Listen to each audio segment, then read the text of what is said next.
Hola chicos, hoy les vamos a presentar las estructuras de los sentidos. En primer punto vamos a hablar sobre el órgano principal del sentido del gusto, que es la lengua. La lengua se va a dividir en base y el cuerpo. Esto lo va a hacer la división por el surco terminal que podemos observar aquí. Va a tener en forma como de V, en el cual vamos a tener el foramen ciego. Prácticamente pues es un hoyito en el cual no va a tener ninguna función. Prácticamente en el crecimiento embrionario fue aquí donde surgió la tiroides.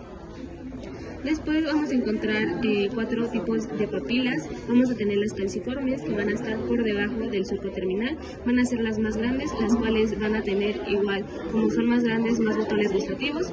Después vamos a tener las foliadas, que van a estar en la parte lateral de la lengua.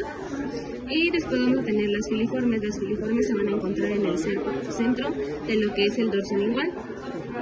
Estos no van a tener función de botones gustativos, sino de mecánico. Va a hacer que la masticación pues sea más entre alimento y boca. Y por último vamos a tener las papilas fungiformes, en el cual vamos a encontrar igual hacia los laterales. Pero ojo, esta clasificación no siempre tiene que estar así, sino podemos encontrar cualquier papilas en cualquier lado dorso de la lengua, simplemente que a lo mejor podemos encontrar más clasificarlas de esta manera.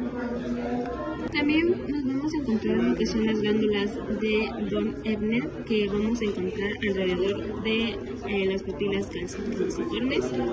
Entonces, esta su función va a ser lavar los surcos de las papilas y limpiar los restos de alimento. Prácticamente permiten que los botones gustativos se reinicien rápido para percibir nuevos olores y secretan sustancias como glucosa lingual que ayudan a iniciar la digestión de lípidos. Prácticamente, si no tuviéramos estos tipos de glándulas, pues los sabores tardarían más en sentirlos y pues así podemos percibir más rápido los sabores.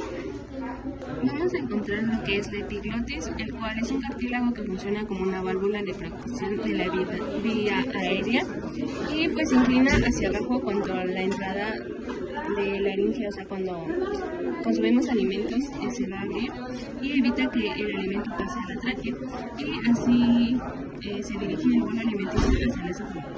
Y cuando pues, uno respira, la epiglotis se abre y permite el paso del aire hacia la tráquea. Dentro de la lengua también tenemos estas estructuras llamadas botones gustativos. Los botones gustativos son estructuras sensoriales que se encuentran dentro del epitelio de la lengua, principalmente en las papilas gustativas.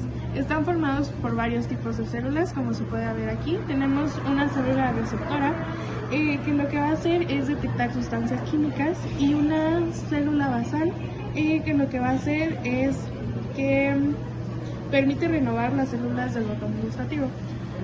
Además, en la parte del botón superior tenemos un poro que es una pequeña abertura hacia la cavidad oral. A través de este poro entran moléculas disueltas en saliva provenientes de los alimentos. Los botones gustativos de la lengua existen 3 tipos de células que permiten percibir los sabores. Las células tipo 1 funcionan como células de soporte, son las más abundantes y ayudan a proteger y mantener el ambiente adecuado para las otras células.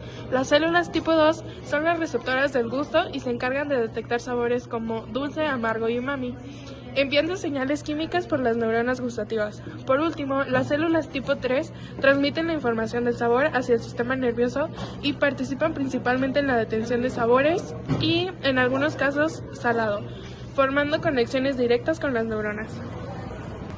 La información sensitiva del gusto se transmite al cerebro a través de 3 rayos craneales principales. El primero es el lóbulo facial o séptimo par craneal, que se encarga de transmitir la sensibilidad gustativa de los 2 tercios anteriores de la lengua. Después encontramos el nervio glosofaríngeo o el noveno par craneal, que se lleva la información del gusto del tercio posterior de la lengua. Finalmente está el nervio vago o décimo par craneal, que se transmite la información gustativa de regiones como la epiglotis y parte de la faringe. Estos nervios conducen la información hacia el sistema nervioso central para que el cerebro pueda interpretar los diferentes sabores. La glándula sublingual es una glándula salival ubicada debajo de la lengua. Produce saliva que ayuda a humedecer la boca y a iniciar la digestión. La glándula submandibular está debajo de la mandíbula. Produce gran parte de la saliva que lubrica los alimentos y facilita la digestión. Dentro de otras estructuras podemos encontrar el techo nasal, que es la parte superior de la cavidad nasal. Separa la nariz del cerebro y participa en la percepción de los olores. También la estructura se encuentra en un cornete superior, que es una pequeña estructura ósea dentro de la cavidad nasal. Ayuda a filtrar, humidificar y dirigir el aire que entra por la nariz. Esta es la trompa auditiva o también conocida como eustaquio y conecta al oído medio con la parte posterior de la nariz. El músculo tensor del tímpano, que se encuentra en esta área, sirve para poder reducir la amplitud de las vibraciones y proteger al oído interno.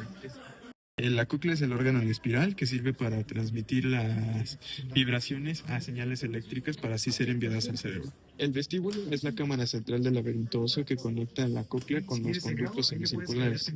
Alberga el utrículo y el sáculo que participan en el equilibrio estático. Los conductos semicirculares son 3 canales óseos que se pueden encontrar como anterior, posterior y lateral, que contienen conductos membranosos.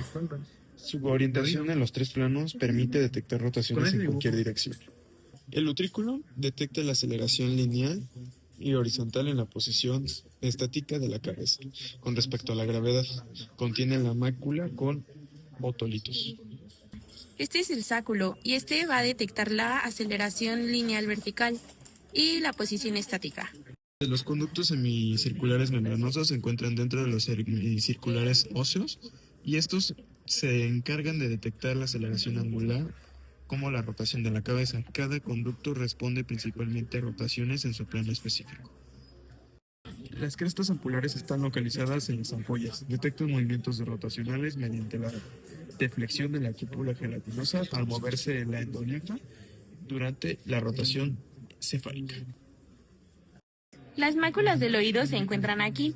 Estas están presentes en el utrículo y el sáculo y contienen células ciliadas cubiertas por una membrana otolítica.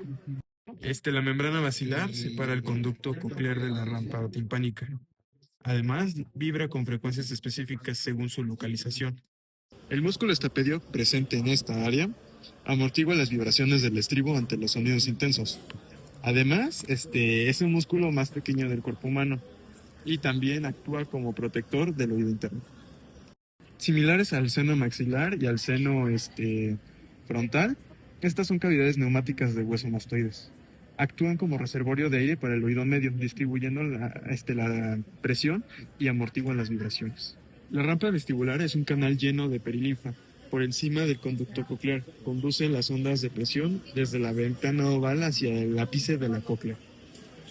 Esta es la rampa timpánica y es un canal lleno de perilinfa. Por debajo del conducto coclear va a conducir las ondas de presión hacia la ventana redonda, donde ahí se van a disipar.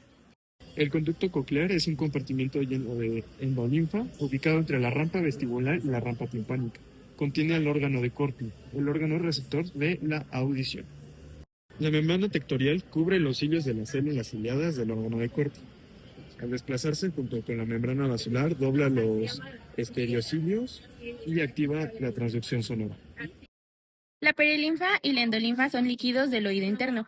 La perilinfa es un líquido similar al líquido cefalorraquídeo. Este va a llenar la rampa vestibular y la rampa timpánica y va a transmitir las ondas sonoras mecánicas hacia la membrana basilar.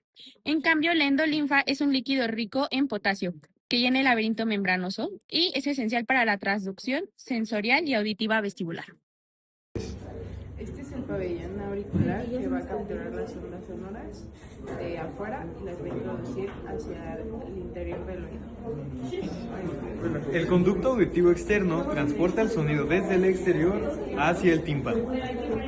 Esta es la membrana timpánica y va a vibrar al recibir las ondas sonoras, convirtiéndolas en energía mecánica. El cartílago auricular es el armazón elástico y flexible que le da forma al pabellón auricular y al conducto auditivo externo. Esta es la cavidad timpánica que va a pertenecer al oído medio y va a amplificar el sonido.